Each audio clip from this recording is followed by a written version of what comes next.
Morning! So it's time for a new video. It is time to do some winter foraging review because I've been getting lots of messages. What can we forage?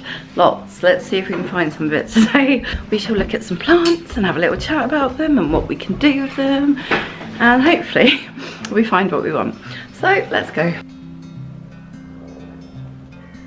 So we're under a beautiful oak tree, and one of the first things, and probably the most abundant things that you're going to find everywhere at the moment, is ground ivy. And ground ivy is not a member of the ivy family, it's actually a member of the mint family. And I've picked a few of these, and they're a really nice fragrant herb, a bit like rosemary to smell actually. So they're going to add some nice flavour. So this is the plant. You're going to see this everywhere. Very unmistakable heart-shaped leaves. It's got a round stem, fine hairs. I don't know if you can see those in the sunlight. You want to pick the nice young ones. Okay, so this is the ground ivy, and this is perfectly safe, a nice medicinal herb, and it adds a really woody, fragrant flavour into your meats or rice, and that's a really easy one to get to know and to get outside and look for, to get some extra greens in and enjoy as a winter herb.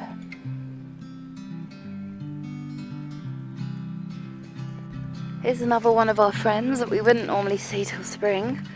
We are having quite strange weather this year, and of course this is primrose, wild primrose. You know it's the right variety because you have the little yellow flower, the very distinct rosette of primrose leaves.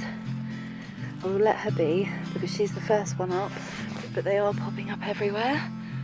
Says a lot about this time of year. I'm not quite sure why. It's not spring, you should be in bed asleep.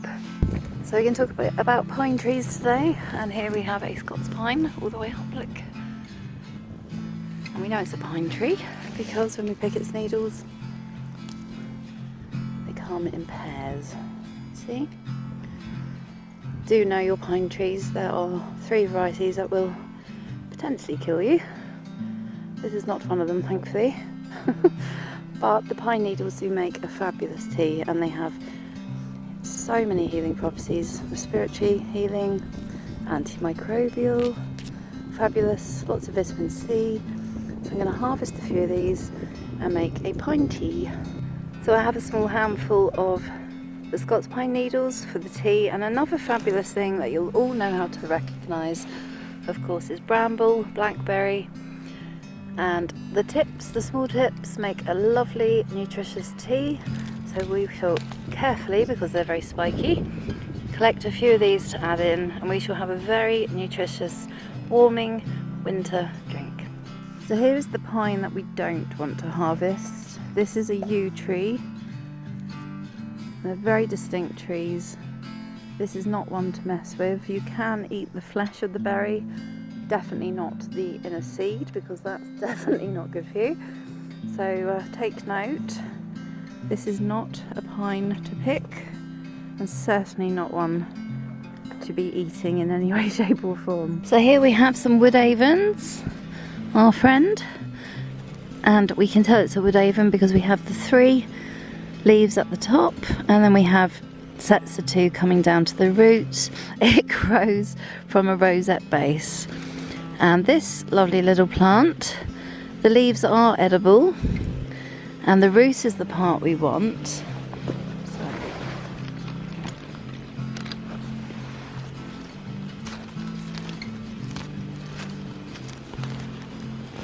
The root is the part that we want, and this is a lovely mixture between sort of cinnamon and clove.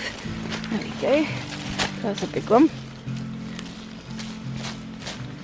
You can see they grow along rhizomes, so I will cut off this part here, pop the root back in so it can regrow, and then we will harvest this part here, give it a clean and a dry off, and powder it down and use it as a nice winter spice, because it is that time of year when we're using lots of cinnamon and clove type things. So there is the shape. So another one of our favourites, even though it's now December, you will still be able to find fresh shoots of nettle, and the nettle tips, just like in spring, are the perfect ones that we want to eat. Packed with nutrition, they really are fabulous tasting, and they're just great nutrition. So I shall harvest a handful of these. You want the tips. If you don't have gloves with you, you can use a leaf, really useful at this time of year. And we just put one like that.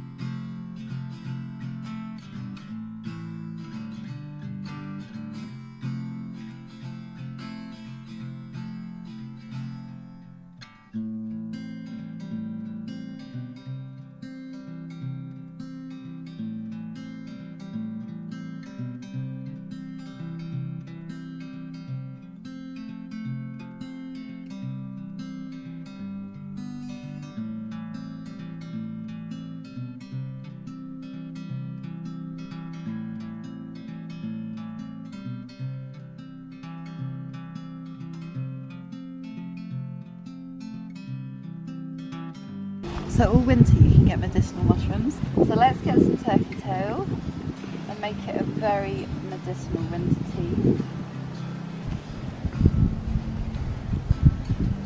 So that'll do it. Ooh. So there's a handful of turkey tail to go in our tea.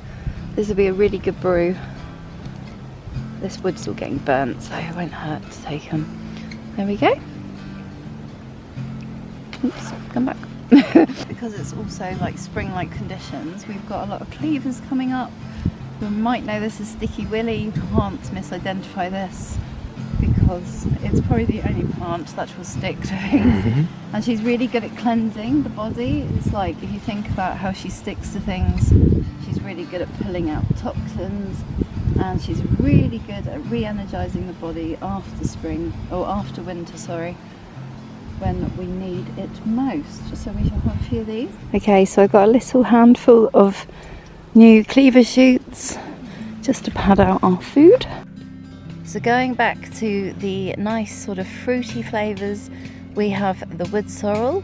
Very easy to identify, looks a lot like clover, and this has a very sharp apple-like taste. This is really good if you're out in the wild and you haven't got a drink and you want to get your sort of juices flowing. This has got a lovely, lovely, lovely flavour. So that is another one that's out and about at the moment. Nature is definitely busy. And actually, if you look along here, there are tons of woodhaven. They are everywhere. I have managed to get a whole basket full today. So there's another little bit of wood sorrel, and next to the wood sorrel we can find ourselves some common sorrel. And the common sorrel has a more lemon sort of citric flavour, and the wood sorrel is more like sharp apple. The way to identify the common sorrel is we're looking for these nice points by the lobe of the stem here. So our last forage find of the day, my favourite, of course, we have got the jelly ears. I'm really pleased to see them still. They haven't been destroyed yet by the weather, although it probably won't be long. So I shall just have a few of these lovely little beasts because they are absolutely delicious. They're incredibly good for you, really, really good for you. And I love putting them in our dinner. We have enjoyed many of them this year. So before we leave, in here we've got the blackberry leaf, the pine needles, we've got some turkey tail, we've got some strawberry leaf, we've got some cleavers, we've got some ground ivy. I've decided to pick some wood sorrel, some common sorrel, and we've got a nice bowl of my favourite jelly ears. And I have got a whole basket of beautiful woodhaven.